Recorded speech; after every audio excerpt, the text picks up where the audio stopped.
Hi, I'm Courtney, and this is Milo. In 2019, I became an Ironman triathlete and qualified for Olympic distance nationals, which I'll be doing again this year. In this video, we're going to talk about getting into triathlon without going broke.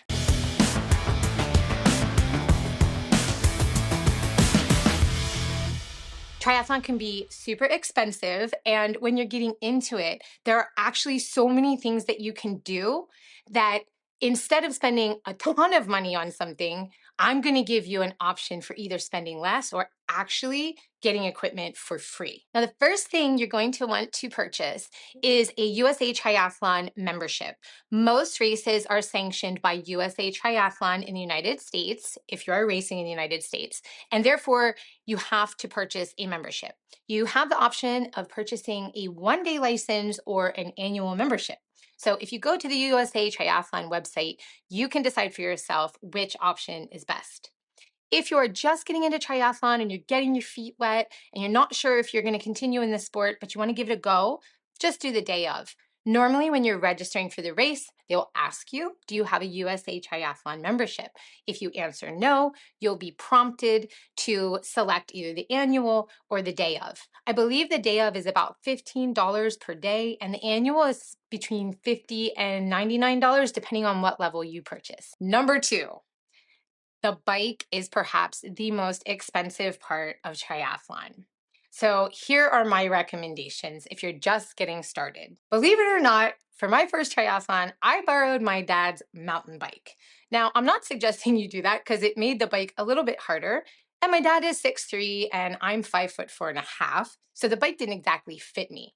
But I didn't have to pay for a bike, and I got to go through a sprint distance triathlon to see if I liked it, which I did. So for my second race, I ended up borrowing a bike, which is another great option. Ask your friends. And if you're getting involved in the triathlon community, I said in an earlier video that a lot of seasoned athletes will want to help you. And that's exactly what happened for my next few triathlons.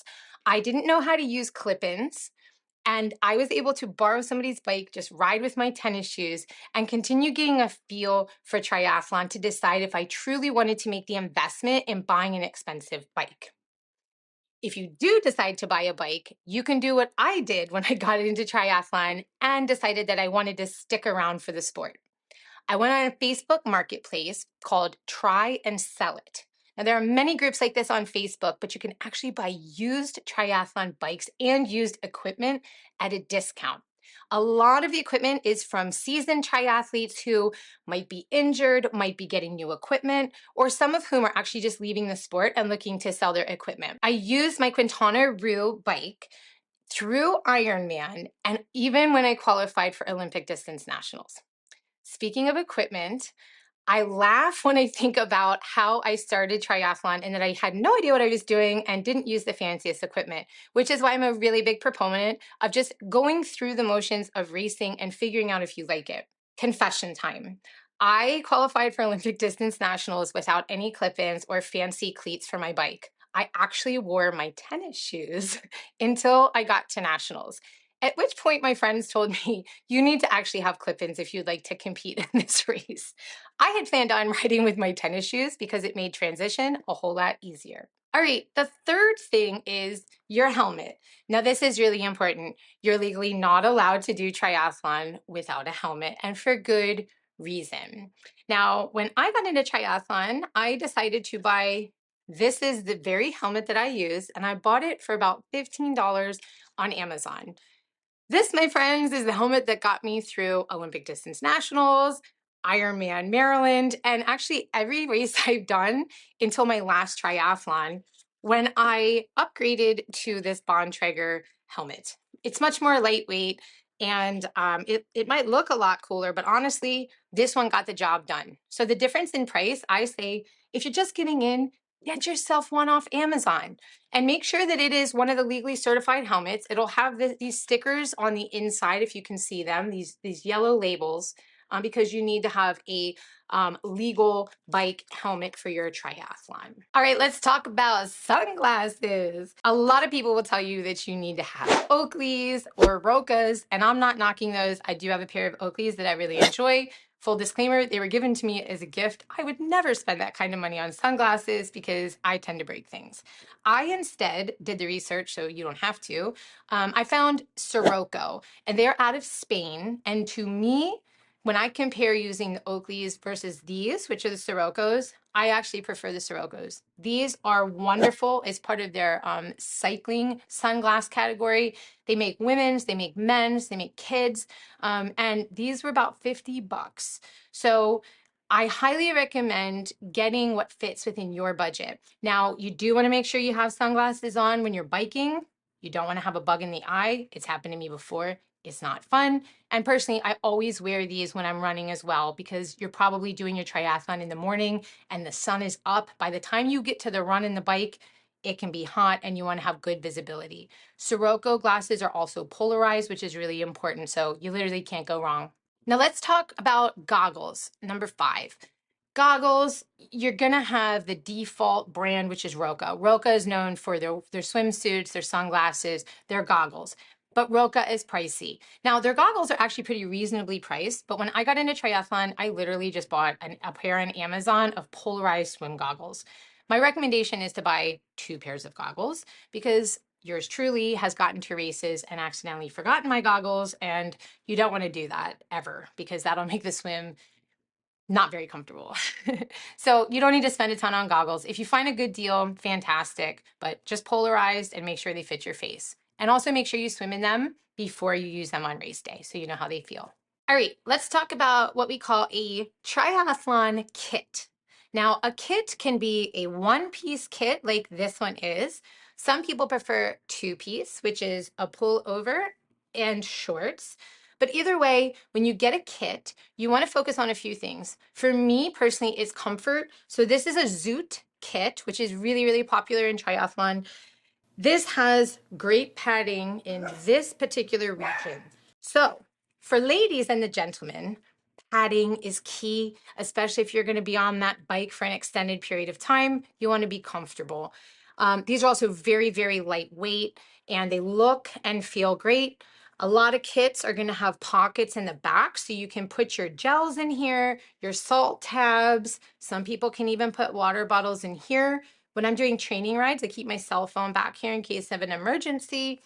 And there you have it. Get yourself a kit also that matches your bike or has whatever colors and aesthetic you like, because I find that the kit really reflects who you are, and it's kind of our opportunity to show our triathlon fashion. Now, in regards to kits, here's my tip for saving money, getting them for free or buying them at a lower cost. Zoot actually does an amazing Black Friday sale, and a lot of triathletes wait for that all year because you can get some kits. I know, we get really excited about it. Me too. You can get some great kits and great cycling shorts and tops and even swimsuits, sometimes at 40 to 50% off. So Black Friday is a great option. Also, just like I talked about getting the bike from the Try and Sell It group, you can actually get used kits on Facebook in those groups. Believe it or not, the first kit that I ever wore was one that I bought for $20 that is normally $120 on a Facebook group. Now, my next kit was actually donated. In a previous video, I talked about how seasoned athletes really enjoy helping the newbies. And this is a great opportunity to reach out to another athlete who may be getting rid of their kit or would like to donate it to you. So if you meet an athlete that is maybe the same size as you, ask them if they have a kit that you can borrow. You just saved yourself $120. Now, you don't actually have to have a kit to do a triathlon. It's really a personal preference. Some people keep their swimsuits on the whole time, and some people prefer to wear cycling shorts. A kit is something that you can actually swim in, and you will keep this on the whole time. So unless it's maybe a longer distance race like Ironman, you're not going to change out of the kit. You're going to literally have it on when you get into the swim start, and you're going to wear it through the run. So you're never going to change out of it. As long as you're comfortable, you can wear a swimsuit, you can wear shorts, you can wear anything as long as you're covered. Now, a watch is very, very helpful in the sport of triathlon.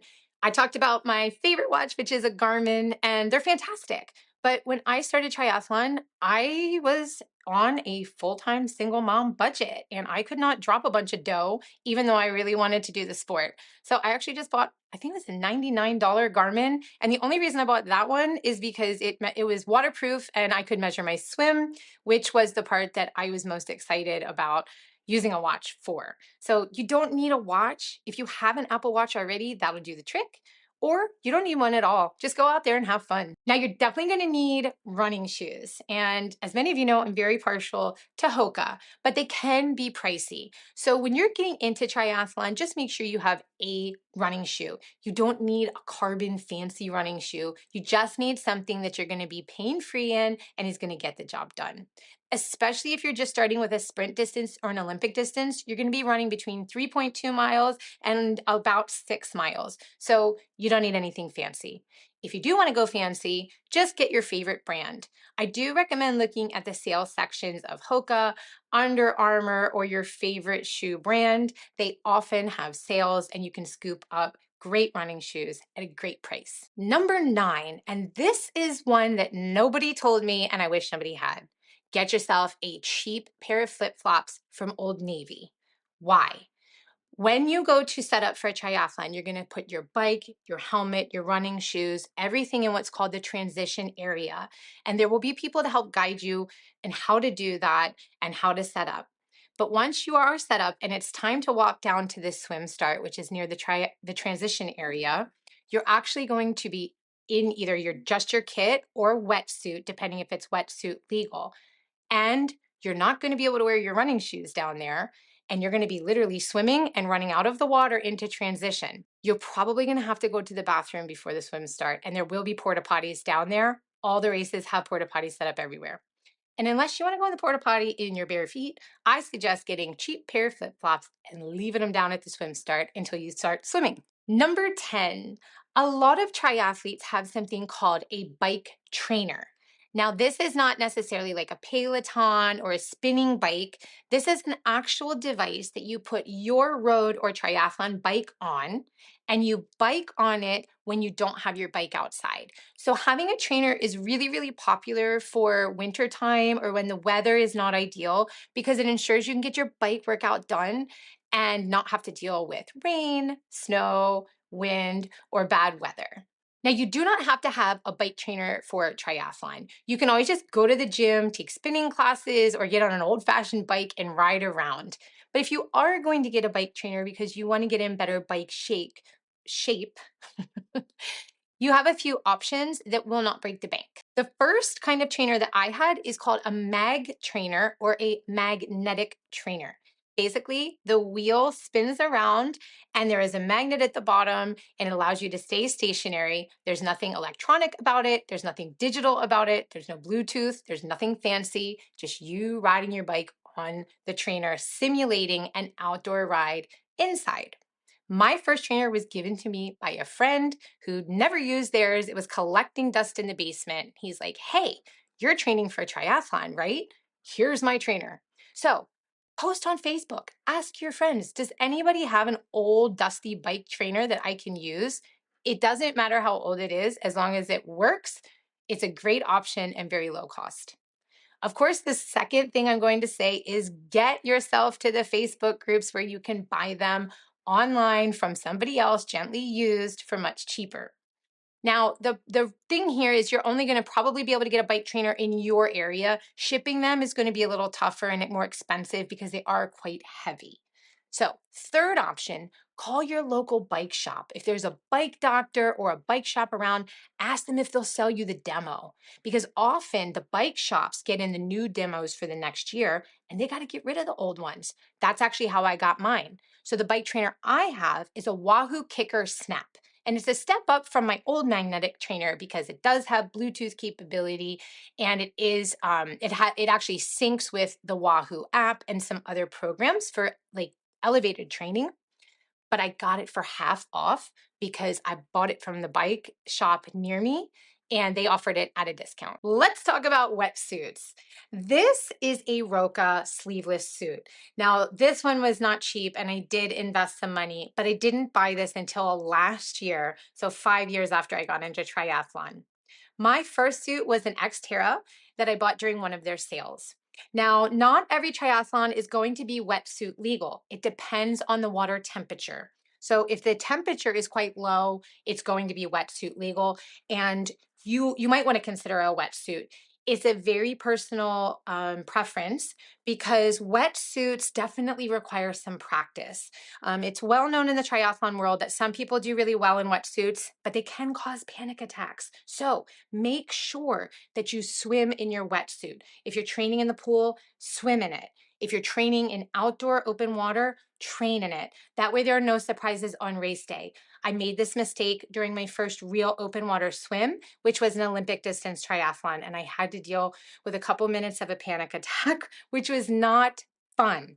Now, this shouldn't dissuade you from triathlon. There's a lot of great recommendations out there, but the wetsuit is really part of it. So make sure that you pick a wetsuit that feels good on you, and know that you do not have to wear a wetsuit. It really is a personal preference thing. So if you're just getting into triathlon, you might not even need one. But if you are going to get one, shop the Facebook groups online to see if you can buy a used one. Shop the sales online as well. Amazon has wetsuits as well. And then if you're like me and you're like, I really do need a wetsuit because I need the buoyancy and a little bit extra flotation, you can opt for the big boy, which is the Roka. Very popular choice. So can you return a wetsuit after you've worn it? And that's a great question that a lot of people wonder. The answer is sometimes. So with Roka, I believe you have 30 days or 60 days. Check their website. You can use it and swim in it. And if you don't like it, you can definitely return it. And some companies might have a different policy, but in general, you definitely want to put it on and make sure that it feels good, fits well, and that you can swim well in it. Also, sizing is very specific in wetsuits. So look at the recommendations. They go by something called like P1, P2.